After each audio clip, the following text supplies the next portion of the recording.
ہر صحابی نبی جنتی جنتی، ہر صحابی نبی جنتی جنتی، ہر صحابی نبی جنتی جنتی، ہر صحابی نبی جنتی جنتی۔ معاویہ کے پیار سے اپنا الحاق کریں، بات چیت کریں، تو وہ تو ایک جگہ کے اوپر ٹھیک ہے، لیکن ان چیزوں کو وجہ نزاع بنا کر آپس میں لڑنا اور ایک دوسرے پہ کفر کے فتوے لگانا، یہ کہیں میں سمجھتا ہوں کہ درست بات نہیں ہے۔ اور صحابہ کے زمانے میں خود ایک دوسرے کے بارے میں وہ ایک دوسرے کے ساتھ اختلاف کرتے تھے اور ایک دوسرے کے بارے میں مختلف باتیں کیا کرتے تھے۔ حضرت عائشہ رضی اللہ تعالیٰ عنہا کی کئی اقوال ہیں جو دیگر صحابہ سے اختلاف رکھتے ہیں، اور دیگر صحابہ کی حضرت عائشہ کے بارے میں ہیں، تو یہ اس زمانے کے اندر بھی آپس میں اختلاف تھا۔ تو ہمیں یعنی یہ بات پڑھا دی گئی ہے کہ جی صحابہ کے بارے میں آپ کوئی اس طرح کی کوئی بات ہی نہیں کر سکتے ہیں کہ صحابہ ان کے کسی بھی عمل کو لے کر آپ ان کے اوپر تنقید نہیں کر سکتے، حالانکہ کئی موقعوں کے اوپر صحابہ نے ایک دوسرے کے اوپر کی، اور بعد میں بھی لوگوں نے یہ بات کہی کہ یہ عمل اس طرح نہیں، اس طرح سے تھا۔ اچھا، ایک آیت جو ہے وہ بہت پیش کی جاتی ہے، اور اس آیت کی وجہ سے کہا جاتا ہے کہ آپ دیکھیں کہ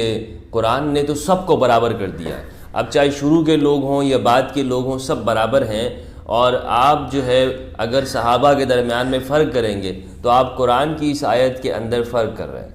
تو وہ آیت جو ہے وہ سورہ حدید کی آیت نمبر یعنی سورہ 57 کی آیت نمبر 10 ہے، اور اس آیت کا ایک ٹکڑا ہے، اس وجہ سے کہتے ہیں کہ جی جتنے بھی جو صحابہ تھے وہ سارے کے سارے برابر ہیں، ان سب کے ساتھ اللہ نے جنت کا وعدہ کیا ہوا ہے، چاہے انہوں نے کوئی بھی عمل کیا ہو۔ ہم کون ہوتے ہیں کہ جو ان کے عمل کے درمیان میں فیصلہ کرنے والے، یا ہم یہ کہنے والے کہ یہ ٹھیک تھا اور یہ ٹھیک نہیں تھا؟ اگر کوئی اس طرح کرتا ہے تو وہ صحابہ کی گستاخی کرتا ہے، سنی کرتا ہے یا شیعہ کرتا ہے۔ یہ ہمارے ہاں ایک میں سمجھتا ہوں کہ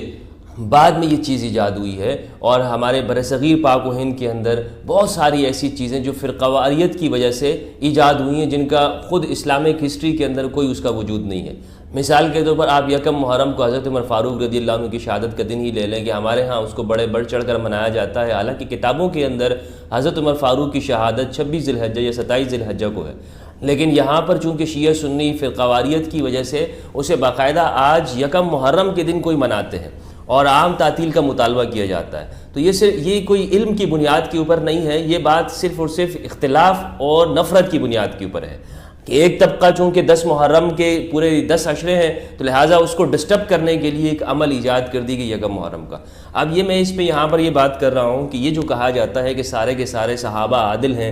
کسی سے اوپر آپ بات نہیں کر سکتے، کسی سے کوئی خطا نہیں ہوئی، اور سارے کے سارے جنتی ہیں، سارے صحابہ جنتی، ہر صحابی نبی جنتی جنتی، یہ جو نعرہ لگا دیا گیا اور ایجاد کیا گیا ہے، اس کا خیر القرون کے زمانے کے اندر، صحابہ کے زمانے میں اس کا کوئی تصور ہی نہیں ہے۔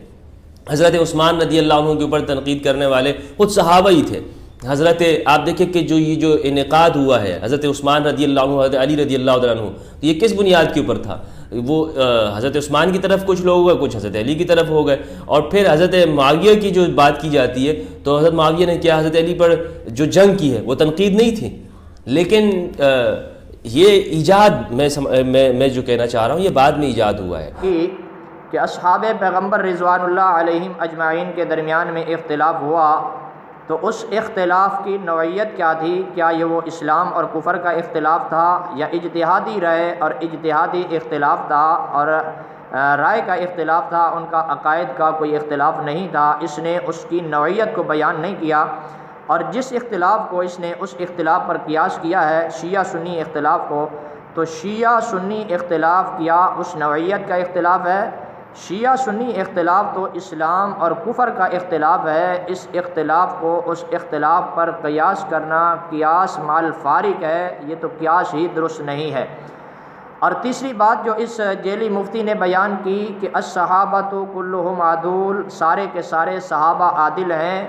تو صحابہ کا عادل ہونا صرف روایت کے اعتبار سے ہے اور ان کی زندگی کے اعتبار سے نہیں ہے۔ تو جب بھی کوئی شخص اصحاب پیغمبر پر جرح کرتا ہے تو اس کا اپنا اسلام مجروح ہو جاتا ہے۔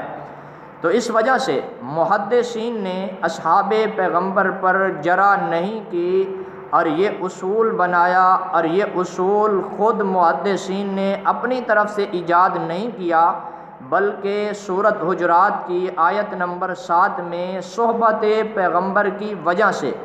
اللہ تعالیٰ نے اصحاب پیغمبر کی زندگیوں کو اور اصحاب پیغمبر کی عدالت کو بیان فرمایا۔ وَكَرَّهَ إِلَيْكُمُ الْكُفْرَ وَالْفُسُوقَ وَالْعِصْيَانَ أُولَٰئِكَ هُمُ الرَّاشِدُونَ، فرمایا ان سے نافرمانی کو، فسق کو، فرمایا گناہوں کو اللہ تعالیٰ نے دور کر دیا ہے، اور یہ سچے ہیں، عدالت میں بھی سچے ہیں، زندگی میں بھی سچے ہیں، کردار میں بھی سچے ہیں، گفتار میں بھی سچے ہیں، اور اللہ تعالیٰ نے ان کے کردار کو سچا بنا دیا ہے۔ تو محدثین نے روایات لیتے ہوئے، اسلام لیتے ہوئے، کیونکہ اسلام اللہ کے محبوب پیغمبر کی احادیث میں ہے اور قرآن کریم میں ہے، اور اللہ کے نبی سے امت کے درمیان تک نقل کرنے والے واسطہ صحابہ کرام ہیں، اور اگر صحابہ کرام پر جرح کی جائے تو جو بھی جرح کرتا ہے تو اس کا اپنا اسلام مجروح ہوتا ہے۔ صحابہ پر جرح کرنے سے ان کی شخصیات میں،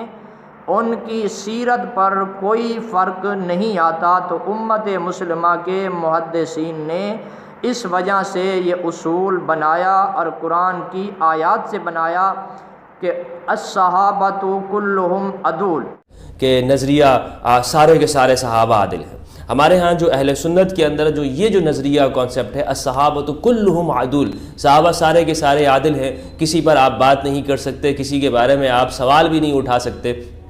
یہ نظریہ اور عقیدہ یہ من گڑت ہے، اسے ایجاد کیا گیا، اور اگر اس کا کہیں پر کسی بھی جگہ پر اگر اطلاق ہو سکتا ہے تو وہ صرف اور صرف روایتوں کے اندر ہے، حدیث کے اندر ہے، عملی زندگی کے اندر یا ایک دوسرے کے بارے میں جو ان کے جو مرتبے ہیں اس حوالے سے نہیں ہے۔